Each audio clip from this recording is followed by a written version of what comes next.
Macaulay, I thought you fixed those power cells already. I'm kind of in the middle of something right now. Can you give me a minute? We don't got a minute.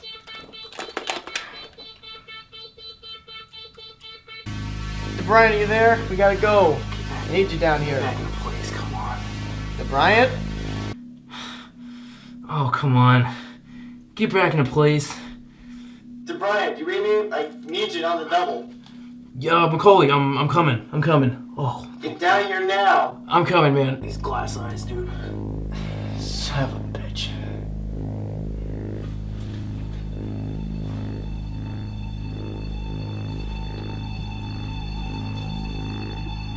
About time you showed up. Help me look this over. It's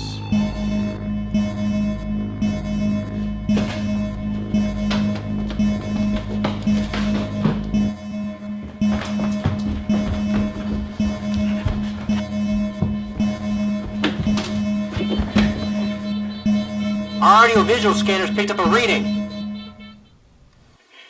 It's a movie review. Number 15. Number 15, Burger King foot lettuce. Burger King foot lettuce. Number 15, Burger King foot lettuce. The last thing you want in your Burger King burger is someone's foot fungus. Welcome to Reviews from the West. I'm Ryan. I'm Victor. I'm Nick. And we're going to talk about the Cloverfield Paradox. Spoiler alert, first of all. Mm-hmm. Got to get really into it for this one. There's kind of no getting around it for this movie. No. So, Nope. if you want to watch the movie, it's on Netflix. The movies are tied together because Paradox opened up another all the dimensions. And then you theorize literally everything else. Storyline. I'm just going to give it to you like this. Space station. Energy crisis. Experimentation. Something goes horribly wrong. And gotta get home before Mom finds out. And Cloverfield. What are your initial thoughts of the movie? It's not my initial thoughts. It's not my favorite Cloverfield movie, but I still found it pretty entertaining considering the situation it's in. My initial thoughts is that I was disappointed, but I thought overall it's fine. I enjoyed the movie. I had fun with it. But with serious reservations. But I had fun with it. What did you like about the movie, Nick? What was cool? I'll just go with what I... Kind of an odd place to start, but what I immediately liked about the movie was probably the music. Bear McCreary's score, fantastic, just like 10 Cloverfield Lane. It's got a lot of great orchestration, great big symphonic band type feel. It makes the movie grander. It also, the music was used really well for it wasn't like crowding the movie, it was more like used for emotional strings it was pulling on. Absolutely, the yeah. music was well done. Is that it? Oh, keep going. Oh, that's sad! Movie felt breakneck in pace, for all that was going on. There was a lot more talk in this movie compared to the other Cloverfield movies, but for all the talk and exposition, it still feels very breakneck. There's set pieces, there's a lot of plot happenings. I never got bored watching it. It still kept things moving along pretty good. And a lot of technical areas are really solid, the production designs and the special effects. It's all solid A+. And the cast is really well put together. Like you said, the music was great. I enjoyed that a lot. The concept, I just dig a film that takes place in space, the whole idea of multiple dimensions and kind of this shift in time and reality itself. But mostly the concept is what I enjoyed. Music, I like some of the cinematography, it was nice. That's kind of it for me. I like the concept, cinematography, and music. Concept was cool. Music was very well done. There was some really interesting body horror going on. Right. With some stuff. There was some pretty cool body horror in it. And it got kind of suspenseful at points. The sci-fi aesthetic was very well done. I thought the lights, the color palettes, all really nice looking.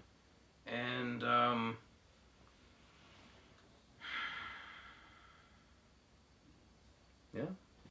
listen. And not like it. It's...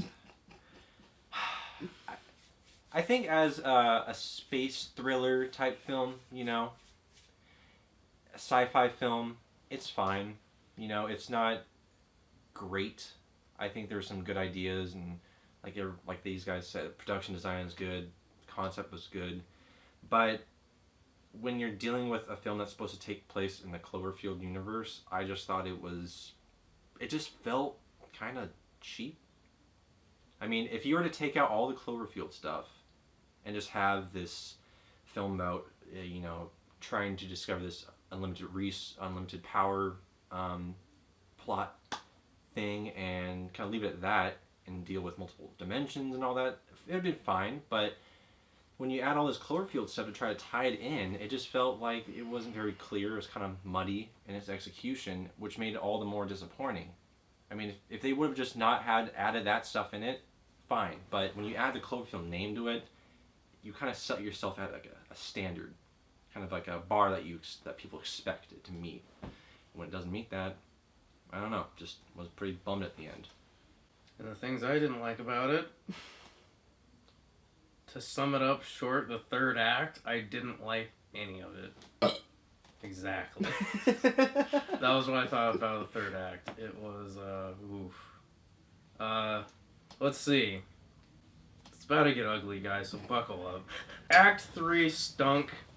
Cloverfield, I know you say it has a Cloverfield feel to it, but for me, it felt very shoehorned in. Like, to me, it was very much its own movie, and then they're like, sprinkle some Cloverfield in it.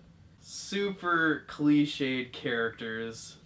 It felt like I was watching a ton of other sci-fi movies that have done scenes better than this one. Alien, The Thing, Event Horizon, 2001. They're all really good actors, but their characters kind of... The writing was weak. Yes. The writing Flat. was weak. And predictable. I called every single thing that happened before it happened. The second you see a Russian guy, I'm like, well, that's obvious. Oh. All Russians are bad. Second the lady was in the wall. Second they get her in the little medical room. I'm like, well, this is gonna be a twist. It was nonstop. I called every single thing that happened, and it was frustrating me. It did seem a little more conventional this time around for the series. And the camera work got lazy at times. That frustrated me too. I didn't like the scenes on Earth. They looked... I mean, when you switch from this really nice film grain to what was shot on, like, an Alexa or something... Did you notice some of the end of the sci-fi on the ship had film grain again? Some scenes on it? Yeah. I couldn't even tell. Not all of it, okay. I couldn't even tell, honestly. Well, it just...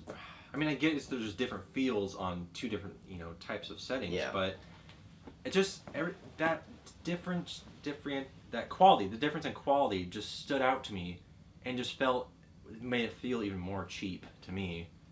I will say, though, the Earth scenes, like, they didn't do a whole lot for me. Like, I get why the Earth scenes? The Earth scenes, yeah. Like, with the little girl and the husband, it's like, I don't know. Like, I kind of get why they're there. Sort of. If they used it. But they didn't. You know what I wish? What's that? Is that I felt like there was more of a risk. More things were in danger. Because, I mean, you hear 6 billion people are going to die, yada yada, but what you see is just the husband's point of view and nothing else. Granted, you only get a couple point of views in the other two films, but nothing feels like it's at danger. You get the idea, but I don't know, it felt very just contained, like there was just a small section where things were happening, and it just didn't feel like there was an urgency to it. I think if they took just off the top of my head, if they took like a cue from something like Godzilla, like you see a shadow of the Clover monster early on in the film in the Earth scenes. Like if they played up the husband and girl's interaction with the monster more similar to the legendary pictures Godzilla, like have our characters close to some kind of danger, so we're not just watching a couple dialogue scenes before we get back to the bulk of the plot. Dude, that would have helped. That probably would have helped. But then they probably but then they probably would have had to up their budget, Exactly. Yeah. and we wouldn't have gotten it on Netflix. Yeah, if there was more Cloverfield, there wasn't enough of it. If there was more of that, more on Earth, and they're like, okay, there's two storylines going at the same time, the one on the spaceship and then the one on the Earth, and it's less him in the bunker with that girl, more of him trying to get her back to the bunker. So you see people in danger, people being afraid, and stuff crumbling around. Yeah, he's just That would have helped. just driving, texting on the road, and everything just seems chill, like it's just a Yeah, regular Sunday night. I'm they like, even, "Uh, they even share a cheeky joke with one another. Like, it's like there is a lack of danger in the Earth scenes. that's what it feels like. I don't know. I mean, Kind of. I We get saw that. shadow. That'd be my biggest in the letdown. shadow, he didn't even react to the shadow. He Which just like looks at he it. just looks at him like, dude, I would be running out of there. So yeah, that's what I didn't like about the movie. I'm out of sequence here. Something I kind of dug. Chris O'Dowd. I just like him. Who is he? The British comedian, the mechanic fella without the arm.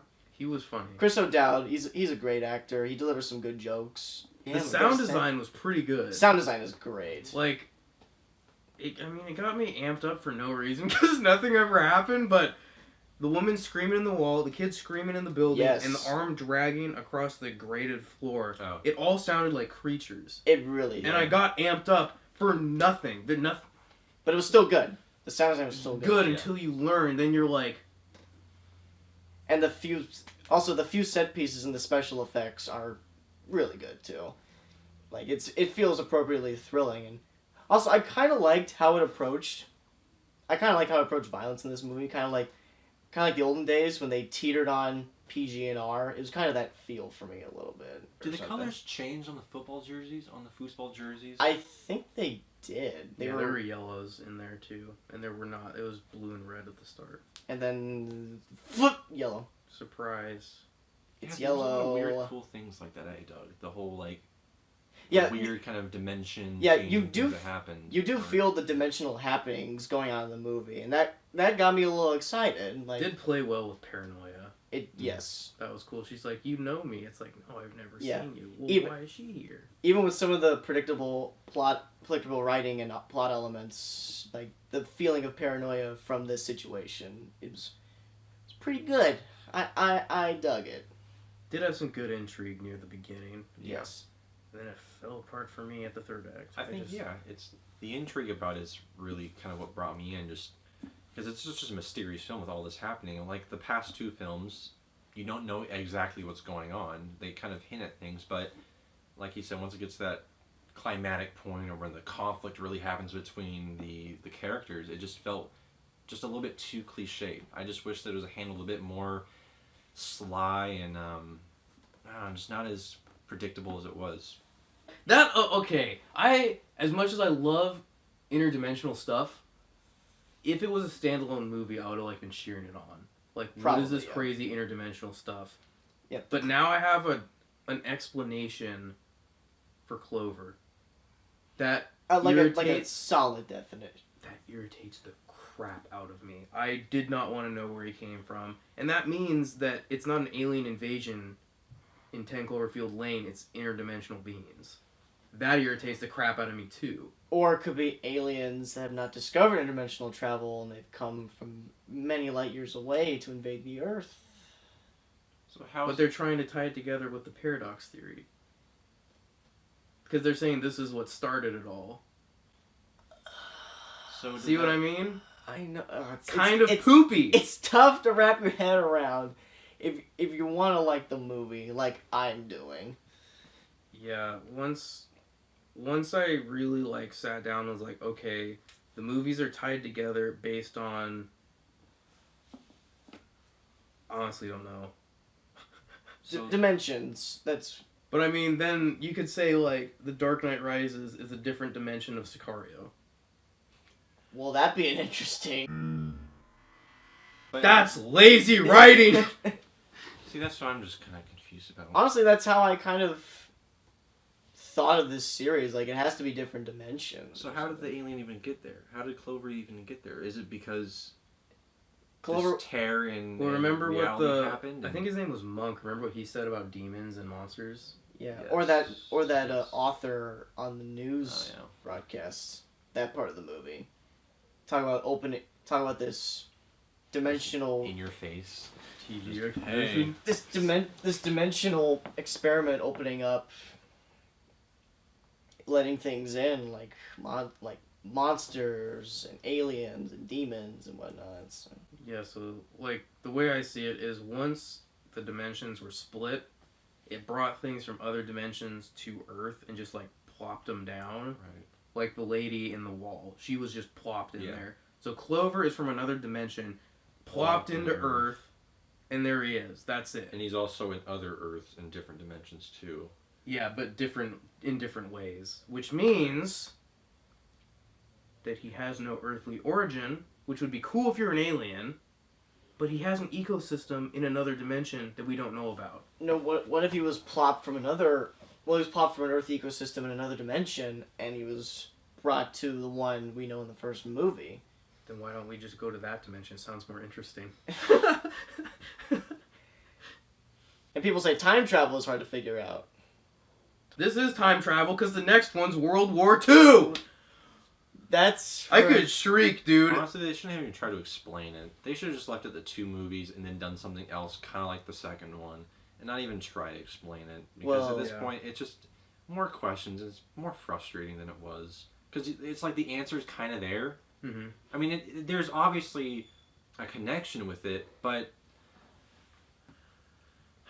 It's weird. There's a definitive answer for how this happened, but the answers for everything within the answer is subjective. So it's like, this all happened due to the paradox, and due to them opening all the dimensions, Rick and Morty style. Then it goes to, well, where did Clover come from? Like you're saying, it could be another Earth that had a Clover from the start, and it's like some giant being like a Godzilla, but he's Clover in another dimensional Earth, but he was brought to this one through opening dimensions. To sum it up, the movies are tied together because Paradox opened up another all the dimensions, and then you theorize literally everything else. Exactly. Unless you're the writers, you don't know what the heck's going on, really. Hey, they didn't know that this wasn't supposed to be a Cloverfield. You're like, I'll say this: it's certainly a good playground to try and connect shit. Right, it's fun to see people's theories and kind of... Good luck, World Everyone- War II. Jeez. Yeah, that's going to be interesting. How the heck's that going to work? I'm kind of, Isn't it technically time travel? Because World War II is before Well, doesn't Yeah, that's before the dimensional doesn't travel. time and space cross over into one another? So this world was formed after another world in another dimension.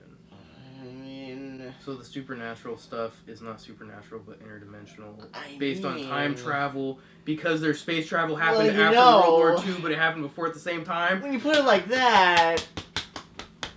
I'm not happy about it. So overall, I gotta say it's a pretty decent film, fellas. It's alright. It's fun. My favorite thing about it is just all the fan theories. Just everyone coming together and just being confused as a collective. That's fun. I like that. Yeah, But as a Cloverfield movie, it's kind of lacking a little. it's kind of lacking. Yeah, it's a decent sci-fi movie if you go at it as a decent sci-fi movie. It's a straight to Netflix sci-fi. That's a good time. Just take your Cloverfield connections loosely with it. Shove it in the last 4 seconds of the movie. Thanks for watching Reviews in the West. I might be here next time. You never know. We'll see you guys next time, and